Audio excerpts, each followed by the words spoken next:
Graça e paz, meus irmãos. Boa noite a todos. Abra sua Bíblia. Evangelho de João, capítulo 4, verso de número 46. Deus abençoe a vida do pastor Christian, da sua família, pastora Daniele. Que Deus abençoe a sua casa, sua família, seu ministério. Pastor Gustavo, sua casa, sua família, todos os nossos irmãos aqui da DEVEC São Paulo. Fico feliz de poder estar aqui nessa noite, compartilhar do Evangelho da graça do Senhor Jesus Cristo. Evangelho de João, capítulo 4, verso de número 46, todos encontraram? Amém? Outra vez foi a Caná da Galileia, onde transformara água em vinho. E havia ali um oficial do rei, cujo filho estava doente em Cafarnaum. Quando ouviu dizer que Jesus viera da Judeia para a Galileia, foi até ele e lhe suplicou que descesse para curar o seu filho que estava à beira da morte. Jesus lhe disse: se não virdes sinais e maravilhas, de modo nenhum crereis. O oficial lhe rogou: Senhor, desce antes que meu filho morra. Jesus respondeu: vai, o teu filho está vivo. O homem creu na palavra de Jesus e partiu. Quando ele estava indo, os seus servos vieram ao seu encontro, dizendo: teu filho vive. Então ele lhes perguntou que horas que seu filho lhe se sentira melhor. E ele respondeu: a febre o deixou ontem por volta da hora 7ª, 1h da tarde no nosso horário.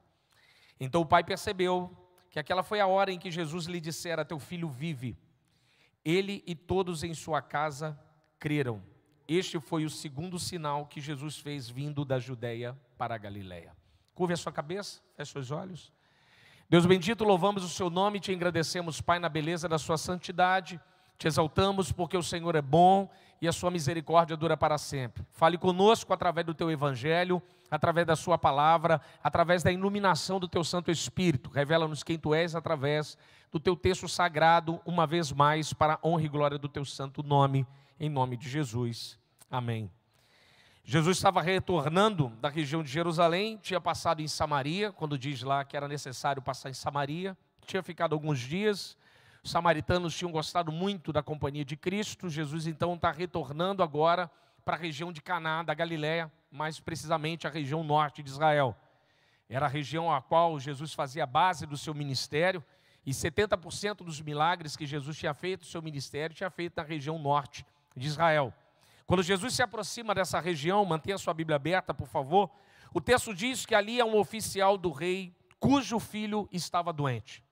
Esse homem, ele reside em Cafarnaum, como o próprio texto de João vai dizer. Então ele faz uma viagem de 30 quilômetros subindo. Ele está na região da parte de baixo do Mar da Galileia, aquele lago de água doce ali do Rio Jordão, da parte do Jordão. Então ele está subindo para a região norte de Israel. Então uma subida de 30 quilômetros. Então ele faz uma viagem para se encontrar com Jesus Cristo. Esse homem faz essa viagem, eu acho interessante, que o novo comentário Beacon da editora Central Gospel, página 152, diz o seguinte, que ele era um homem que gozava de status e riqueza e poder por fazer parte da corte de Herodes de Antipas.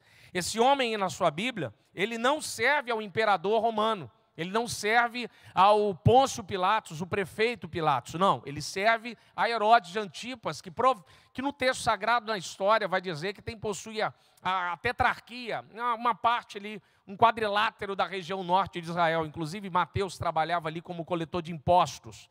Então esse homem, ele é funcionário de Herodes. Ele tem um certo status, ainda que Herodes não tenha tanto poder como outrora, mas ainda tem um pouco de opinião política a respeito da região. Quem manda é Roma, desde 68 a.C., quando Pompeu governa toda a região de Israel. Então esse homem, ele tem um status, ele tem uma riqueza, ele tem um poder, ele tem uma influência política, ele tem um contato. Vou usar um termo mais moderno para nós, um network. Esse homem conhece muita gente, ele tem muito contato. Então esse homem, ele tem tanto contato que ele consegue saber exatamente quem está em Cafarnaum, quem está na região norte, que é Jesus Cristo.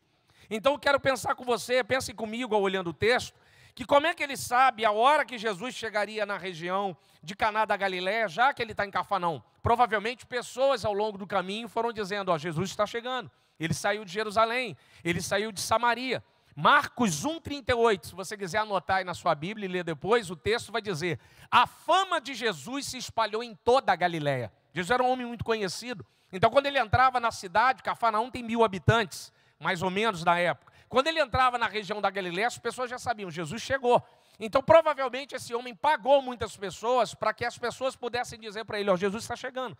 Então, ele caminha 30 quilômetros para se encontrar com Cristo. Mas por que esse homem vai gastar a sua finança? Por que esse homem vai percorrer esse caminho para poder se encontrar com Jesus? Na sua Bíblia, está dizendo que ele tem um filho doente. Então, esse homem tem um problema, que esse problema que ele tem fez ele caminhar 30 quilômetros. Esse homem tem um problema que o seu dinheiro não resolve. Ele tem um problema que o status político dele não resolve. Ele tem um problema que Pilatos não resolveria. Ele tem um problema que Herodes não resolve. Ele tem um problema que o imperador romano não resolve. Ele tem um problema que a política não resolve. Ele tem um problema que o diploma talvez dele não resolve. Mas esse homem caminha esses 30 quilômetros porque tem alguém em Caná que pode resolver algo para ele. Por que você está aqui segunda-feira aqui na Devec, São Paulo? Por que eu estou aqui? Porque nós temos um problema que o nosso dinheiro não está resolvendo. Nós temos um problema que a nossa política não está resolvendo. Nós temos um problema que o nosso network não está resolvendo. E por que nós estamos aqui segunda-feira? Porque tem alguém aqui dessa igreja que estava lá em Caná, que pode resolver o que o dinheiro não resolve, pode resolver o que o diploma não resolve, resolve o que a política não resolve. Eu vou te dizer quem é. Ele morreu na cruz do Calvário, mas ele ressuscitou ao terceiro dia. Ele se chama Jesus Cristo e ele está aqui entre nós. Aleluia! Aleluia! Aleluia! Aleluia! E é por isso que ele caminha. Se você olhar no seu texto sagrado, eu vou te fazer uma pergunta olhando para o texto. O professor de hermenêutica tem esse problema. Na sua Bíblia, olha o texto. Qual é o nome desse homem?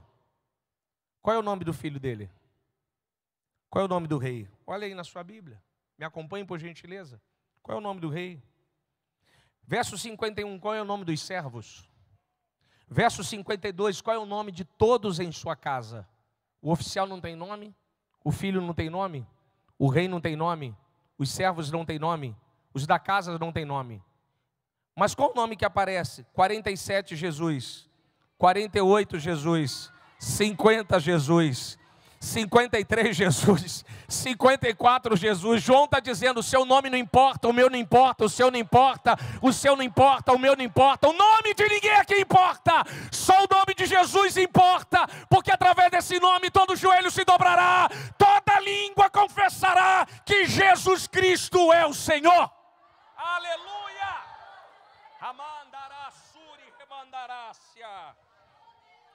João é sensacional. João faz isso direto. Depois você abre em Caná da Galileia, bodas de Caná. Maria não tem nome, discípulo não tem nome, os noivos não tem nome e o servo não tem nome. Qual o nome que aparece? Jesus. João capítulo 9, o cego não tem nome, os discípulos não tem nome, os vizinhos não tem nome. Qual é o nome que aparece? É Jesus. João está dizendo, não estou preocupado com o seu nome nem com o meu lance é com Jesus, é o nome dele que eu quero propagar, adorar e bendizer. Aleluia!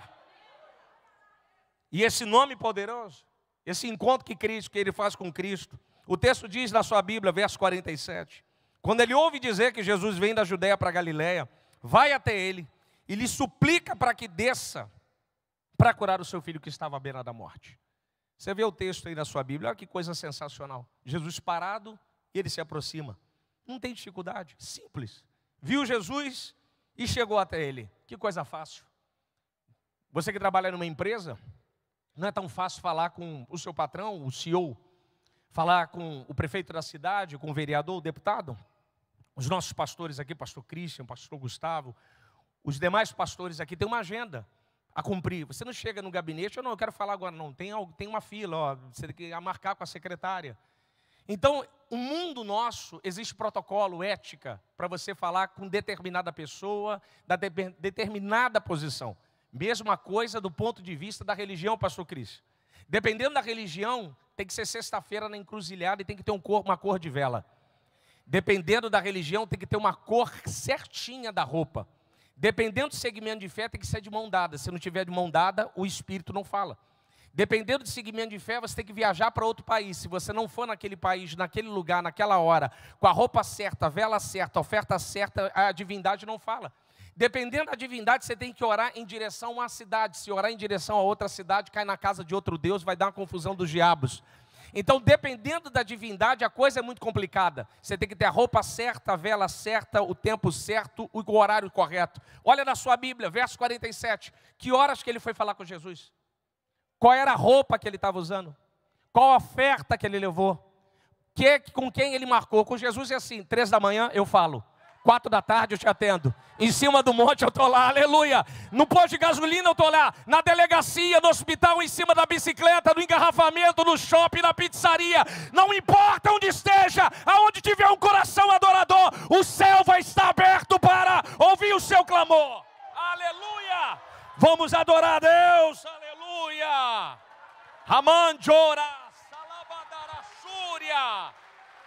Remanjo calabandarácia.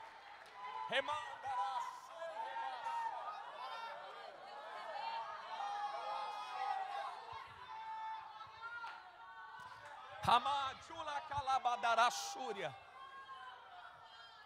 Quando Cristo rasga a liturgia, Jesus rasgou a liturgia, João 4. João 4, ele rasgou a liturgia. Não, mas lá em Jerusalém vocês adoram e eu aqui no Gerizim. Qual é o lugar certo, Jesus? Não tem. Não, mas se eu estiver no chuveiro tomando banho, opa, eu te ouço. E na bicicleta, beleza? Ela vai lá também? E eu dobrado meu joelho, deitado na cama, Jesus, não importa. O lance é coração sincero. Aleluia, espírito verdadeiro. Que coisa sensacional. Que coisa sensacional. Esse homem se aproxima de Cristo numa simplicidade que nos envergonha. Sabe, a maneira como Jesus recebe ele. Jesus está com a porta do gabinete aberta. Jesus não olha para ele botando uma fita métrica. Ele simplesmente vê Cristo e chega perto. Nós temos esse privilégio. Servimos a um Deus que o véu do templo está rasgado de alto a baixo. Para nós não existe um local. Por que a gente cultua aqui na Devec São Paulo? Porque é importante ter essa coisa do corpo da comunidade. Isso aqui é o que faz, de fato, a gente vencer o mal lá fora. Mas quando nós estamos em crise, a gente não precisa chegar em casa para orar. No carro, pastor Cristian. No carro, cara. Talvez se você tem algum parente agora internado, Jesus está dizendo, a sua oração lá eu também estou ouvindo. Aleluia. Não importa o local, não tem horário. Não tem horário. Qualquer hora o céu vai estar aberto para você. E ele chega perto de Cristo. O problema é a maneira como ele chega. Na sua Bíblia diz assim, e suplicou para que descesse para curar o seu filho que estava à beira da morte. O problema aqui do texto é o verbo grego que tem aqui, uma ideia de obrigação, dando uma ordem expressa a Cristo. Não, quero que o Senhor vá lá e resolva meu problema. Porque eu acho que quando ele olha para Cristo, ele vê aquela roupa simples, e ele, um oficial, um basilicus, alguém que fazia parte da corte, e olhávamos nós para ele e não víamos beleza alguma. Natanael vai dizer, por acaso pode vir alguma coisa boa lá de Nazaré? Ou seja, tinha uma expressão de desprezo do ponto de vista do norte de Israel. E esse homem, quando chega perto de Cristo, ele fala, não, eu quero que o Senhor desça. Eu fiquei pensando, mas como é que é esse homem para chegar e pedir a Cristo, dar uma ordem para que ele desça para curar? E o Espírito Santo falou comigo, eu não desço, quem desce é você. Nós que descemos. Porque existem lutas que de pé não dá para ganhar, só de joelho. Talvez você está tentando enfrentar uma dificuldade de pé, discutindo com o Espírito está falando, enquanto você não for para o pó, eu não te tiro do pó. Aleluia! Enquanto você descer, eu não te exalto. A oração de joelho é a grande oração. Eu tenho um amigo aqui de São Paulo, muito conhecido, um grande pregador, pastor Elias Torralba, ele tem uma frase boa, que ele diz o seguinte, um homem, enquanto mais ele ora, mais dependente de Deus ele é. Enquanto menos ele ora, mais se sentindo independente ele pensa que é. Menos oração, mais senso de independência. Mais oração, mais dependência. Por que às vezes você está enfrentando essa luta e não está conseguindo resolver? Porque está tentando enfrentar de pé. E Jesus está dizendo assim, experimenta dobrar o seu joelho. Experimenta colocar o seu rosto no pó. E as coisas vão começar a mudar a sua vida.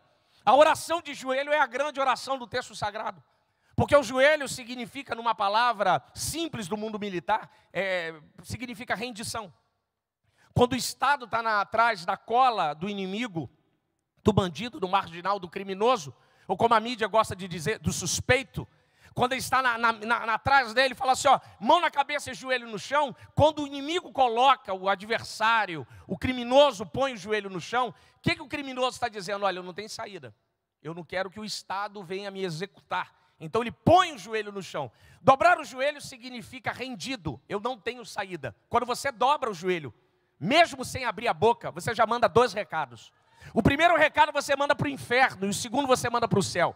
Quando você dobra o joelho no seu quarto, você já está mandando um recado para o diabo. Eu não me dobro diante do problema, eu não me dobro diante da situação, eu não me dobro diante do homem, mas eu me dobro diante de Deus. Aleluia! Você nem abriu a boca, o inferno já está vendo que você está dobrando o joelho. Por isso a angústia de Satanás em não deixar que a gente dobre o joelho. Mas quando a gente dobra o joelho, ele já está dizendo, lá vai ele de novo, atrás daquele a qual tem todo o poder em suas mãos, aleluia! E os céus, quando vê você dobrando o joelho, você está dizendo para o céu, eu estou rendido, eu não tenho saída. Eu tentei todos os meus mecanismos, todas as minhas alianças, todas as minhas saídas, mas agora eu sei, ó Pai, que o Senhor é o Deus que tem a saída, aleluia. Esse homem, ele precisava fazer isso, mas ele não faz, então ele dá uma ordem a Cristo. Não, o Senhor tem que ir lá resolver, e Jesus diz para ele, na sua Bíblia, verso 48, ele diz assim, se não virdes sinais e maravilhas, de modo nenhum crereis. Isso aqui é forte, cara. A pedrada que Jesus dá nele é muito pesada. Jesus já está dizendo assim, eu te conheço, já sei quem você é. Você veio atrás de milagre e não de presença. Você quer milagre primeiro para depois crer na minha presença. Então é assim. Ele queria testar Cristo. Ele queria saber se verdadeiramente Cristo é aquele que as pessoas diziam que Ele é. Jesus está dizendo assim, eu sei o que você quer. Você só quer uma experiência de pele, mas você não quer uma mudança de ser. Deixa eu falar algo para você que está aqui nessa noite. Milagre não salva, presença salva. Eu conheço pessoas que experimentaram milagre no Covid e abandonaram a fé. Mas eu nunca vi quem experimentou presença deixar a fé. Eu conheço pessoas, pastor Cristian, que experimentaram a presença, não viveram o milagre, mas não abriram mão da presença. Porque as pessoas entendem que milagre, o maior milagre que tem na nossa vida, não é um milagre que ganhamos, mas é a presença que temos. Aleluia! Como eu disse na sede ano passado, vou repetir aqui. Quem busca a mão não vê a face, agora quem busca a face acha a mão. Quem busca milagre não tem presença, agora quem busca a presença sempre vai encontrar o milagre. Tem muitas pessoas que estão assim, atrás só do milagre. E Jesus está dizendo assim, rapaz, eu te conheço. Eu já tinha te visto em algum lugar. Você é aquela pessoa que quer me testar para saber se de fato eu sou o Messias. Ele queria um milagre para ostentar, para botar no peito, para dizer assim, olha, eu recebi. Eu tenho esse milagre. Então ele estava numa espécie de teste. Ele queria um primeiro para depois ter. Depois, uma espécie de troca. Né, de partilha. Não, o Senhor vai lá em casa, cura meu filho. Quando meu filho estiver curado, eu vou crer no Senhor. A Jesus não, comigo é o contrário. Primeiro você vai ter que crer na minha presença, para depois ver o milagre. Primeiro você vai ter que buscar a minha graça, para depois alcançar aquilo que a minha graça pode te dar. Aleluia! Ele fica tão desesperado diante dessa resposta, que ele diz para Cristo na sua Bíblia, verso de número 49, melhor dizendo. E o oficial lhe rogou, Senhor, desce antes que meu filho morra. Esse homem está tão desesperado por algo no futuro, que ele não se dá conta do que ele tem no presente. O problema dele é olhar para o futuro e não olhar para o presente. O texto aí na sua Bíblia tem 2 tempos. Tem o tempo do futuro e o tempo do presente. Senhor, desce agora, presente, antes que meu filho morra, futuro. Ele está dizendo, Senhor, se o Senhor não chegar lá em casa agora, a morte vai chegar primeiro e meu filho vai morrer. Deixa eu pensar com você. Ele está diante de um Deus eterno. O ser mais amável do universo, um único, aquele que é, o que era e o que há de vir. Ele no presente, ele está com Deus, mas ele está olhando para o futuro e está dizendo, a morte vai chegar, pode chegar. É aquelas pessoas que vêm num culto como esse de segunda-feira e está dizendo assim, mas pastor Cristian, daqui a alguns dias o contrato vence e eu não consegui resolver nada. Deixa eu te contar uma coisa, meu filho, fica tranquilo, porque se no teu presente Cristo está, no futuro ele também está. Olha para o presente hoje, deixa o futuro para lá. Às vezes a gente sofre por algo que nem veio. por uma notícia que nem chegou. Esse homem está dizendo, Senhor, a morte está vindo e a morte é maior do que o Senhor lá no futuro. Isso aqui é muito perigoso. A gente entra num culto e fica pensando, mas como é que vai ser agora? Como é que vai ser em janeiro, pastor? 1º de janeiro, e aí? Como é que vai ser agora? O povo está assim, desesperado, olhando lá para frente no calendário. Deixa eu te falar uma coisa a respeito de Cristo, a respeito de morte e quando Jesus chega na parada. Jesus tem 3 ressurreições no seu ministério. Filho de Jairo, Naim e Lázaro. 3 definições. Eu fiz um paralelo nelas em um sermão da Quinta da Vitória lá na sede. Você tem a filha de Jairo, 12 anos, filha de um pai, morta em casa tem poucas horas. Ela morreu tem poucas horas.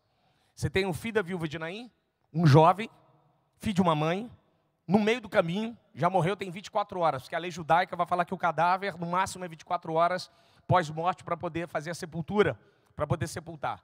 E você tem Lázaro, 4 dias de irmãs, Betânia, dentro de um túmulo. Menina, 12 anos, um jovem e um homem adulto. Você tem poucas horas, 24, 4 dias. Casa, meio do caminho, e você tem túmulo. Jesus chega na casa de Jairo, uma menina de poucas horas, e diz, ressuscita. Encontra o filho da viúva de Naim, 24 horas, no meio do caminho, e diz, ressuscita. Encontra Lázaro, 4 dias de morto, manda tirar a pedra lá em Betânia e diz, ressuscita. Jesus está dizendo, não importa se tem poucas horas, se tem 24 ou 4 dias, se tem um mês, se tem um ano ou se tem 10 anos. Quando eu chego, eu mudo a história. Quando eu chego, eu mudo a história. Quando eu chego, eu mudo a história. Amande ora súria. Quem crê nessa palavra? Quem crê nessa palavra? Quem crê nessa palavra? Amanda.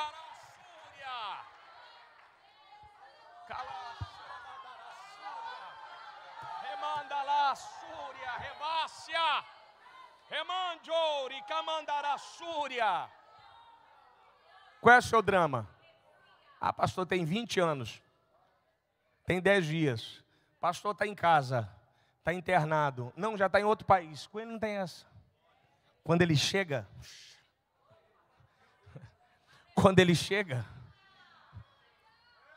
quando ele entra, irmão, é o que esse homem está dizendo, não, o senhor precisa estar lá, para o senhor resolver. Lá no meu futuro. Porque no presente dele, pastor Christian, a morte já tinha entrado, já tinha feito uma barbaridade. A pastora Daniela já tinha feito a barbaridade. Às vezes nós entramos na igreja assim, fazemos campanha da vitória assim, será que vai adiantar? Porque, poxa, o prazo está apertado, é difícil. Aí você pega o evangelho. Jesus entra e muda história. Jesus entra e muda história. Ele vai entrando e fazendo as sequências. Ele vai ensinando para mim e para você que não tem nada perdido. Eu posso ficar aqui durante muito tempo só falando para você das belezas fantásticas do evangelho.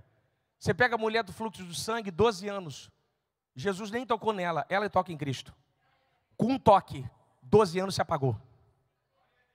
Jesus está dizendo, não importa o tempo, só chegar perto. É só encostar em mim. É só você ter a consciência de quem que está na sua vida, quem diante de você está. Qual é o Deus que você serve, qual é o Deus que nós servimos. Esse homem, ele olhava para a morte e colocava a morte alto e apequenava a Cristo. Ele está dizendo, Senhor, o Senhor é fantástico, mas o meu futuro tem uma morte que está chegando a cavalo. E ele está ali diante do Cordeiro de Israel. Meu irmão, eu e você estamos diante, aleluia, de um Deus poderoso. Ou como diz uma mensagem antiga, essa eu vou voltar lá atrás, pastor, acho que antes de 95, né? Nilson do Amaral Fanini, pastor da primeira igreja batista de Niterói, saudoso pastor Nilson. Ele tinha uma mensagem muito, muito bacana. Deus conhece tudo, mas existem 5 coisas que Deus não conhece. Uma mensagem muito famosa. Ele pregava na TV educativa, no canal 2, lá no Rio de Janeiro. Eu tenho esse VHS, agora me senti velho. O VHS dessa mensagem. E uma das coisas que ele fala lá, ele diz assim, Deus conhece tudo, sabe de tudo, mas existem 5 coisas que Deus não conhece. Deus não conhece pecado que Ele não possa perdoar. Deus não conhece impossível, porque tudo é possível diante dele. Deus não conhece porta que ele não possa abrir, porque ele tem todas as chaves em sua mão e ele tem a chave de Davi. Ele não conhece doença a qual ele não possa curar, porque ele é o Deus da cura. E ele não conhece outro Deus além dele, porque ele é só o Senhor Deus poderoso de todo o universo. Ele trabalha o conceito da teologia sistemática, do conhecer e do não conhecer, do fator que só Deus tem, dos atributos incomunicáveis de Deus, da onisciência. E é exatamente isso aqui. Eu e você estamos diante desse Deus. Eu não sei o que você veio buscar aqui nessa segunda-feira. Eu não sei como está a sua campanha de segunda-feira. Eu não sei como você tem feito, quantas campanhas você já tem lutado para estar aqui. Mas não seja igual esse oficial do rei. Não esteja diante da presença de Deus, falando para ele o que vai acontecer no futuro. Mas fale para ele assim: Senhor, só pelo fato de eu estar com o Senhor nesse presente, eu já fico feliz, porque no meu futuro o Senhor também vai estar presente. Aleluia! O grande desafio desse homem tinha a ver com a distância. O problema dele, pastor Cristo, era a distância, 30 quilômetros da região da onde Cristo estava até a região de Tiberíade. Deixa eu falar uma coisa para vocês. João fala sobre 7 sinais, 7. Sinal da qualidade, Caná. O sinal da distância, esse aqui, ó, que nós estamos lendo. O sinal do tempo, tanque de Betesda. O sinal da multiplicação dos 5 pães e 2 peixes. O sinal da lei antinatural, quando Jesus caminha sobre as águas. O sinal do infortúnio, cego de nascença. E o sinal da ressurreição, Lázaro, João capítulo 11. São os 7 sinais de João que trabalham no que nós chamamos de livro da glória, do capítulo 1 ao capítulo de número 12. O problema do homem aqui é o sinal da distância. Ele está em uma distância, então ele está dizendo: o Senhor tem que estar lá, porque a morte vai chegar primeiro e vai levar meu filho. Então é melhor a gente correr para chegar lá. Porque na ideia judaica, o profeta tem que estar do lado do problema para resolver. Tem um profeta no Antigo Testamento que cura a distância. Aí você abre aí na sua Bíblia enquanto eu falo. 2 Reis capítulo 5, a partir do verso de número 11, Naamã, quando recebe a notícia de Eliseu, melhor de Geazi, ele diz assim: mas eu achei que ele viria aqui fora. Achei que ele ia botar a mão na minha cabeça. Achei que ele ia invocar os deuses para que eu fosse curado. Ele me mandou lavar no Jordão. Isso não é comum dos profetas. Os profetas sempre estavam do lado do milagre para resolver o problema. Então ele está dizendo para Jesus: Jesus, eu vim aqui te buscar, porque se o Senhor não for para lá agora, a morte vai chegar e vai pegar a gente de supetão. E é melhor a gente correr. Em outras palavras, o Senhor precisa estar lá. Afinal de contas, né, o Senhor tem que estar do lado da coisa lá para resolver. Verso de número 50. E Jesus diz assim, ó: vai que teu filho está vivo.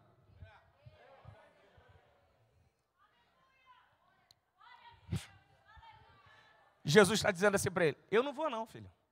Quem vai é a minha palavra. Não, mas o Senhor negou os profetas do Antigo Testamento? E Jesus: não, eu sou mais do que profeta. Eu daqui resolvo lá. Ah, Jesus, deixa eu ser profeta. Eu não sei onde ele está agora. Não sei onde é a sua casa, não sei onde é o problema, mas daqui ele resolve lá. Ele vai lá na América, vai lá no Tribunal de Justiça, ele vai lá no hospital, ele vai lá no presídio, ele vai lá na sua casa, ele vai lá naqueles documentos, porque daqui ele resolve lá. Daqui ele resolve lá. É o Deus do espaço. Jesus está dizendo: eu não vou mover um pé. A minha palavra vai chegar primeiro. E a palavra aqui, pastor Gustavo, é tão forte. Se vocês compararem o verso 49 e o 50, ele fala assim: antes que meu filho morra. Aí no 50, teu filho está vivo. Jesus está dizendo assim: a minha palavra é tão rápida que quando você chegar lá, nem a morte vai ter chegado primeiro e a minha palavra já chegou primeiro. Deixa eu liberar uma palavra. Você não chegou nem em casa ainda, mas a palavra dele já chegou lá. Você nem chegou, o culto nem acabou ainda, mas a palavra já chegou lá para trazer um milagre para a sua vida e para a sua casa. A palavra já chegou lá primeiro. É o que ele está dizendo. É o que ele está dizendo: olha, você não vai nem chegar lá. E a minha palavra já chegou primeiro. A palavra de Jesus é forte. Vai que teu filho está vivo.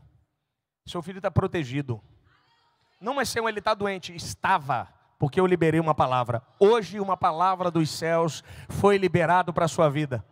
Hoje uma palavra de Deus foi liberada para a sua vida.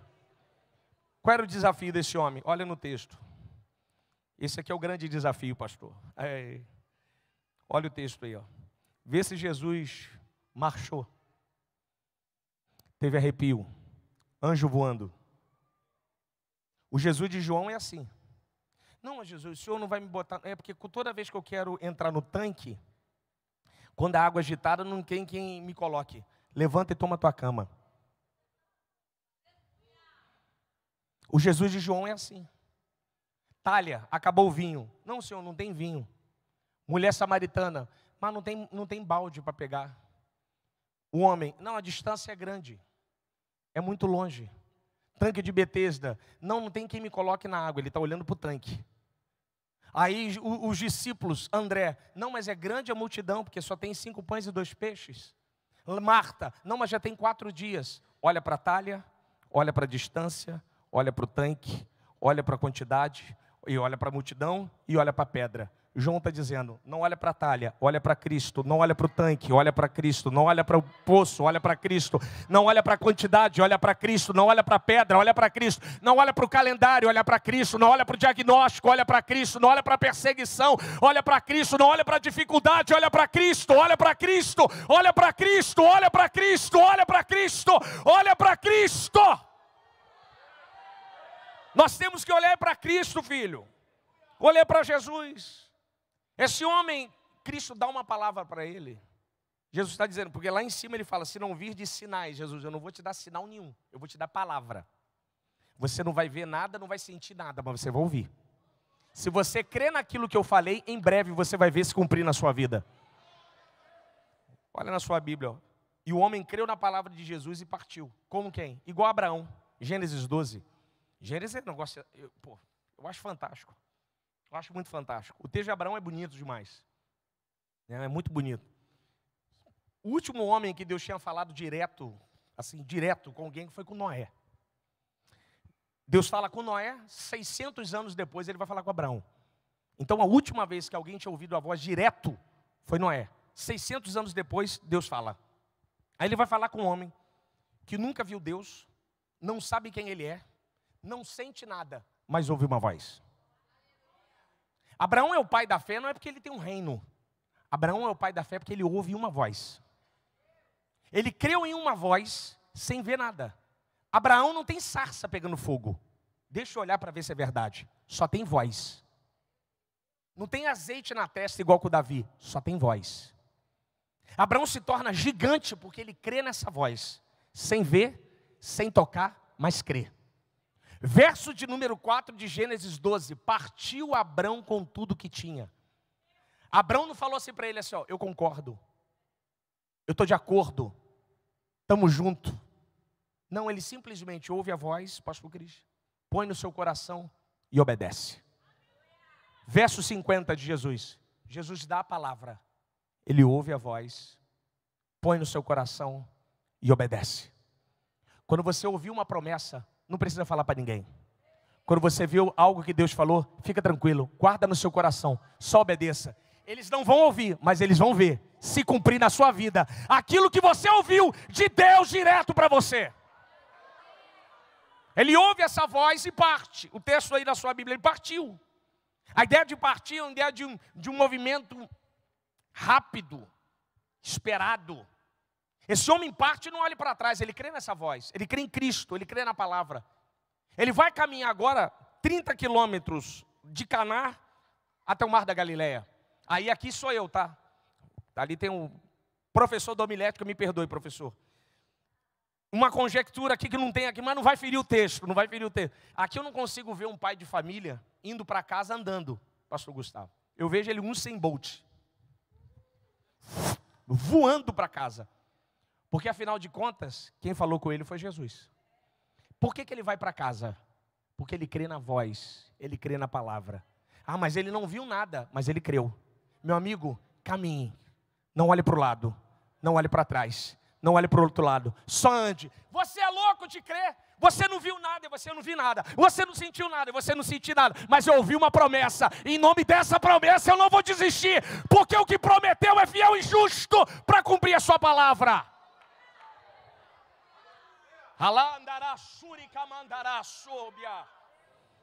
E o que ele está dizendo? O que ele disse para o pai? Ele não disse assim, ó, seu filho ficará vivo. Não, seu filho está vivo. Ele está dizendo aqui, ó, você nem saiu daqui, mas a palavra já está cumprindo. Quem pega essa aí? Você nem saiu daqui, a palavra já está cumprindo, ó, já está cumprindo. Seu filho está vivo. E ele vai para casa. Ele segue para sua casa. Esse caminho dele para sua casa, na sua Bíblia, por gentileza. Cadê é Murilo, né? Murilo, por gentileza. Verso de número 51, isso aqui é muito bacana.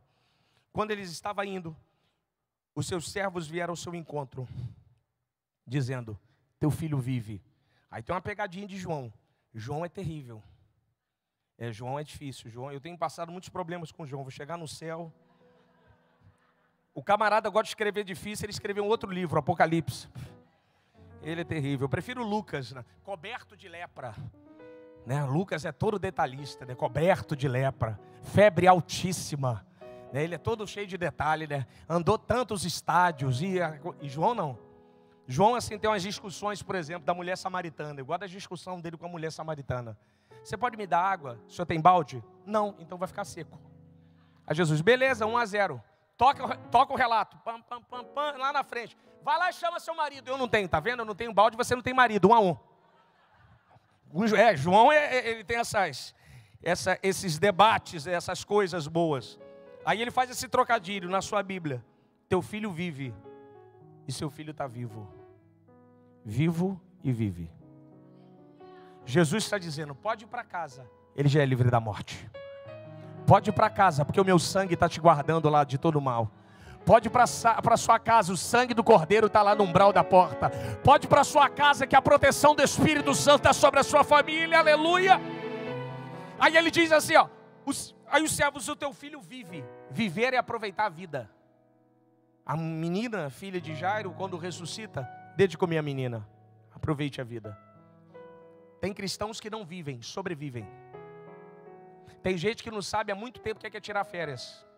Fazer um culto de ações e graças, um churrasco, festejar. Reunir os amigos, ver o jogo da seleção. Copa do Mundo. Celebrar a vida. Celebrar, meu irmão. Celebrar. Afinal de contas, quem tem vida somos nós. Nós que temos vida. Eles estão mortos em vossos delitos e pecados. Então deixa eu ser profeta para a sua vida e dizer que seja um tempo de celebração por esses dias. Que seja o melhor Natal da sua família. Ah, se eu fosse você, que seja o melhor tempo de celebração. Que haja um tempo de vida sobre a sua casa. Vida em abundância, alegria, festa, beleza de Deus, alegria, festa do Espírito Santo, aleluia. Porque uma marca de uma casa onde a vida entrou é viver. É viver. Foi o que os servos falaram. Olha, teu filho vive. Teu filho está vivendo. Então perguntou, que horas que seu filho se sentira melhor? E eles responderam, a febre deixou por volta da hora 7ª. Então o pai percebeu que foi naquela hora em que Jesus lhe dissera, teu filho vive. Ele todos em sua casa creram. Olha na sua Bíblia que coisa interessante. No verso 53. Todos em sua casa creram. Mas creram como? Porque ele contou para os seus parentes quem ele tinha assistido. Os seus parentes não viram a Cristo. Ó, que coisa interessante. Olha como é que o Evangelho é rico, é bonito. Olha como é que a beleza do Evangelho é fantástica. Ele chega para os parentes e está dizendo, o menino melhorou do nada. Ele, não foi do nada não. Eu fiz uma campanha.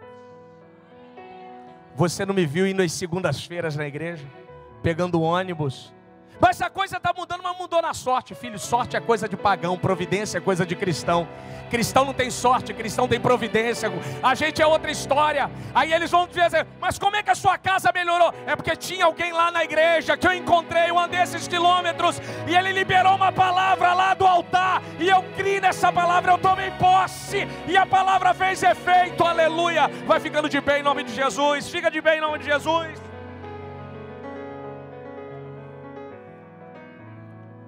Que isso que você está vivendo, como esse pai de família, não seja para a morte, mas seja para a vida. Que isso que você está passando, não é para a morte, é para a vida. É porque isso que vai acontecer vai ser um sinal de transformação da sua casa. Ainda que seus familiares não estejam aqui. Eu sei que tem gente que faz campanha da vitória pela conversão da família, por alguém que está preso, alguém que está em outro país, alguém que está passando um problema de droga, de vício, está com o casamento destruído. Eu sei que tem gente da sua casa que ri e debocha, que você vem aqui segunda-feira, que você é louco, você vai para a igreja domingo, de manhã, de noite, trabalhou segunda-feira, enfrentou o trânsito caótico de São Paulo para poder ir na igreja. É porque eles não entendem isso. Mas continue a sua caminhada igual esse homem. Caminhe, em breve eles irão ver aquilo que você está colhendo aqui, ó. Eles não estão aqui, mas eles vão se converter em nome de Jesus Cristo. Deixa eu declarar uma palavra. Eu creio que antes desse ano terminar, Deus vai sacudir a sua casa e vai derramar o sangue do Cordeiro sobre ela. E você vai dizer: eu e toda a minha casa servimos ao Senhor. Aleluia! Aleluia! Antes de eu devolver o microfone ao pastor Christian, quero fazer 2 convites. Para você que está afastado dos caminhos do Senhor, para você que não tem Jesus. Esse homem, ele foi a Cristo, Jesus estava lá e Jesus recebeu ele. Se ele não fosse a Cristo aqui, alguma coisa ia acontecer com a sua família. Mas ele decidiu e foi. Eu quero convidar você que não tem Cristo, você que é afastado dos caminhos do Senhor, ou você que veio aqui hoje para esse encontro, passou aqui na porta, viu o fly, um amigo, um colega, um irmão, um amigo do trabalho, falou: vamos lá na igreja, vamos lá segunda-feira, vamos lá cultuar a Deus, e você veio aqui.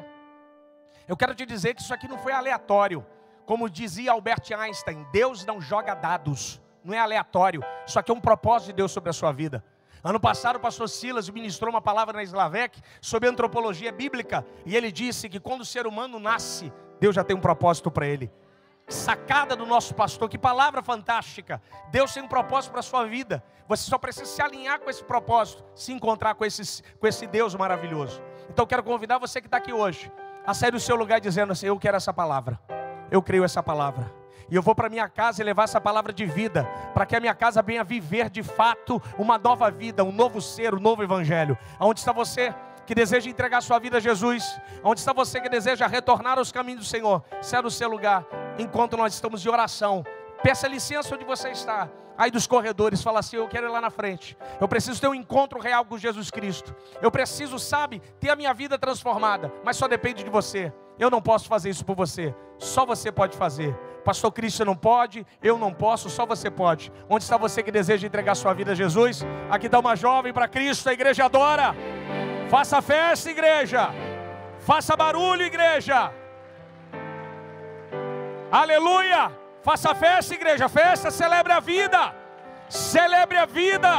Celebre a vida. Onde está você que deseja dar esse passo? Ir embora com essa palavra. Ah, pastor, mas a minha família, filho, vem em paz. Um rapaz aceitou Jesus lá na igreja e falou assim: ah, mas eu estou cheio de problema, eu tenho um monte de problema. Eu falei a frase para ele: filho, fique em paz. A salvação tira você do mundo, mas a santificação tira o mundo de você. Fica tranquilo. O processo da santificação vai arrancar. O seu passo é se encontrar com Cristo. Você tem que dar o primeiro passo.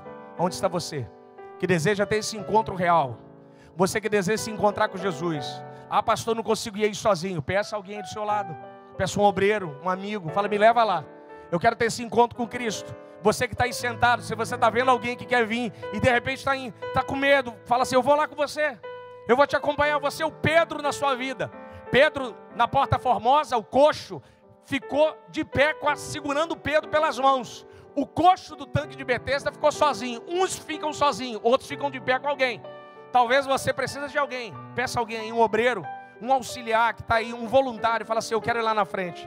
Eu quero ter esse encontro real com Jesus Cristo. Onde está você que deseja dar espaço para Cristo? Aleluia. Aqui está uma família para Jesus. Ah, isso aqui é muito bom. Isso aqui é sensacional. Aleluia. Aleluia. Aleluia. Adore ao Senhor, igreja. Amanjori rebadacalavassúria. Remandarassori rebadácia. Aqui mais 2 vidas para Cristo. Aleluia. Faça festa, igreja. Aleluia.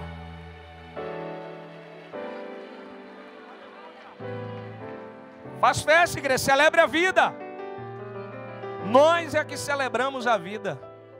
Nós somos o Deus. Rapaz, o nosso Deus gosta tanto de festa, que vai ter bodas de Caná. Bodas de Caná. Nosso Deus ama festa. Ele é um Deus festeiro, festivo. Ele ama a celebração. Ele gosta tanto de celebração que de manhã já tem um sabiá cantando, os passarinhos. Irmão. Ele gosta tanto de celebração que ele te deu filhos. Os filhos celebram, alegram a casa. Deus é um Deus que celebra. Porque a nossa celebração é comunhão, é beleza. O Satanás tentou acabar isso com a gente, irmão. O diabo tentou tirar isso do ser humano, esse direito de celebrar a vida. Olha que coisa interessante. Mas Deus nos deu um motivo de celebrar. Quando o pastor Cristo está subindo aqui, você sai do seu lugar. Nós vamos orar pela sua vida. Onde está você que deseja dar esse passo para Cristo? Fazer parte daqueles que têm vida, vida em abundância. Onde está você? Sai do seu lugar em nome de Jesus. Sai do seu lugar em nome de Jesus. Vem, pastor Cristo. Um dia eu quero ter uma camisa dessa, em nome de Jesus. Pastor Cristo vai estar orando. E você vai decidindo aí, saindo do seu lugar.